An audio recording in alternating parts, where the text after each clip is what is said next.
¿Cómo andan, amigos de YouTube? En este día les traigo el famoso caso de Annalise Mitchell, mejor conocida como Emily Rose. Este caso es totalmente real y fue una fuente de inspiración para las películas relacionadas con exorcismos. Sin más hablar, comencemos.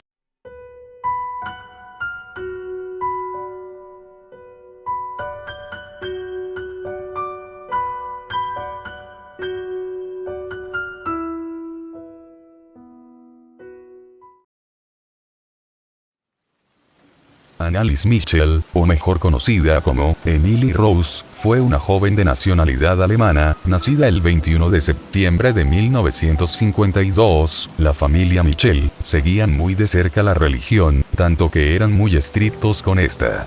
Annalise llevaba una vida común y corriente, antes de que le sucediera lo peor. Toda esa vida normal que tenía Annalise Mitchell, se cortaría cuando tenía 16 años de edad.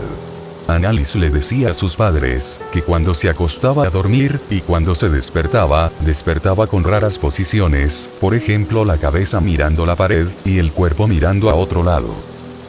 Ya con esa situación, Annalise Mitchell y su familia decidieron que no asistiría más a la escuela, contándole sobre su situación, que se sentía mal, que tenía espasmos, dolores musculares, etc. La familia de Annalise, preocupados por esta situación, decidieron llevarla al hospital.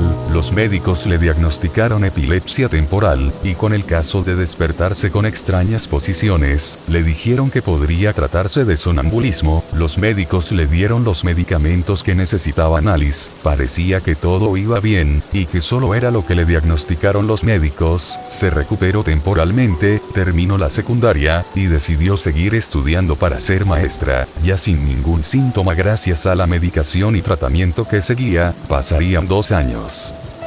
Pero esto no duraría mucho, ya que luego Annalise comenzó a tener otros síntomas que ya no eran comunes. Ella cuenta cómo el despertarse o haciendo otra cosa, podía ver siluetas, sombras, caras, y también cuenta que cuando rezaba en su habitación, estos se les aparecía, pero los podía ver con más claridad. Todo esto era una advertencia o un indicio de algo, ya que luego ella comenzó a escuchar las voces de estos seres. Ella decía que los demonios les daba órdenes, le decía lo que tenía que hacer y no hacer. Pero lo que más llamó la atención a la familia fue que Annalise comenzaba a reaccionar de manera agresiva cuando veía un objeto consagrado o una fotografía que tenga que ver con Dios o la religión. Dicho esto, ya la familia sabía que esto no se trataba de ninguna enfermedad o algún síntoma, sino que de una posesión demoníaca. La familia, sabiendo que lo que tenía Annalise Mitchell no era una enfermedad, sino un demonio, comenzó a buscar ayuda desesperadamente en las iglesias, tratando de hablar con los sacerdotes, pidiéndoles por favor que se le pueda hacer un exorcismo a la hija, ya que presentaba todos estos síntomas de rechazo hacia la religión y una reacción agresiva ante cualquier cosa que tenga que ver con esta. Pero esta solicitud fue completamente rechazada en todos lados, ya que según los sacerdotes, estas pruebas no eran suficientes para comprobar al 100% que Annalise Mitchell tenía una posesión demoníaca. En resumen, no eran las pruebas suficientes para poder hacer un exorcismo. Según por lo que leí, para hacer un exorcismo se tiene que tener muchas pruebas y comprobar que la persona esté controlada por un demonio para poder hacer el exorcismo. Annalise Mitchell no pudo obtener ayuda de los sacerdotes. Lo único que le dijeron fue que esa situación no se trataba de una posesión demoníaca ni nada por el estilo, sino que era un problema mental que se podía tratar con medicamentos y consultando a los médicos. La familia desesperada busca a los médicos, y los médicos, viendo la situación de Annalise Mitchell, algo incrédulos y asustados, les decía a la familia Mitchell que esto no era algo normal, que esa situación médicamente no se podía tratar, que busque ayuda en iglesias y seguir insistiendo en que la solicitud del exorcismo se haga.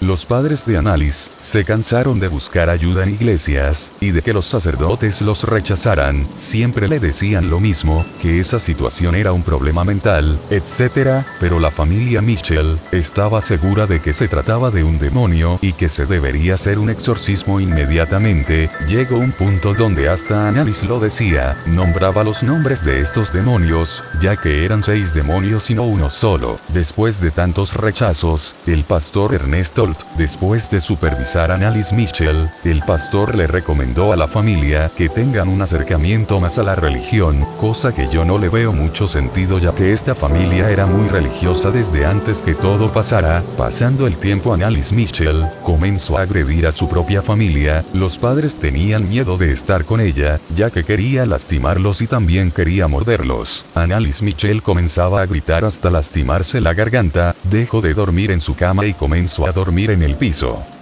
Annalise Mitchell, ya con un estado de salud y mental deplorables, llegó a un punto donde se alimentaba de arañas, cucarachas y ratones, hasta de carbón. Tenía una desnutrición muy grave, pesaba tan solo 30 kilos, solo bebía su propia orina. Lo más grave que hizo fue que comenzó a automutilarse, comenzó a golpearse la cabeza, a lastimarse ella misma, y a lastimar a su propia familia, y hasta ladrar abajo de las mesas. Era totalmente otro ser, ni siquiera parecía un ser humano. Por la desnutrición y por las acciones que hacía, parecía un animal salvaje o un demonio. Hasta que por fin en septiembre de 1975, el obispo Joseph Stan ordenó al padre Arnold Renz y al pastor Ernest Stolt que se le haga de inmediato el exorcismo a Annalise Mitchell. A partir de ese momento, Annalise Mitchell fue sometida a varios largos exorcismos, ya que había que hacérselos todo el tiempo, ya que los demonios eran tan fuertes que el pastor y el padre estuvieron haciendo el exorcismo durante 10 meses seguidos. Durante esos 10 meses, los exorcismos estaban fracasando, no veían un avance claro en ellos. Annalise Mitchell cada vez estaba peor, y los demonios ya casi se habían apoderado de su cuerpo al 100%. Annalise ya no comía nada ni quería beber nada tampoco, estaba en un estado de salud muy deplorable, flexionaba sin parar sus rodillas golpeándolas con el suelo, provocándole una lesión en los ligamentos de las rodillas. Lamentablemente los exorcismos no tuvieron un buen resultado, y el último exorcismo de Annalise Mitchell fue el 30 de junio de 1976, Annalise ya siendo totalmente otro ser, con las extremidades rotas y una neumonía muy avanzada, era irreconocible. Tristemente, Annalise Mitchell perdió la vida el 1 de julio de 1976. Se condenó a la familia de Annalise Mitchell y a los exorcistas por crimen por negligencia. La familia mostró toda la evidencia que tenían de los exorcismos, pero la ley no quiso ceder, y se les dijo que no le dieron la atención necesaria a Annalise Mitchell, ya que estaba en un estado de desnutrición muy avanzada. Una historia muy terrorífica y triste a la vez, ya que esto nos enseña que nos puede pasar a cualquiera. Annalise Mitchell tenía una vida, tenía sueños y metas como todo ser humano. La verdad es algo muy injusto, ya que si los sacerdotes hubieran cedido a hacer el exorcismo desde el primer día, Annalise Mitchell hubiera cumplido su sueño y metas, y no hubiera pasado por tanto infierno. Bueno gente, esto fue todo por hoy, espero que les haya gustado el video. Si ven algunos fallos perdonen, es mi primer video y voy a seguir haciendo más. Me despido gente, esto fue el caso de Annalise Mitchell.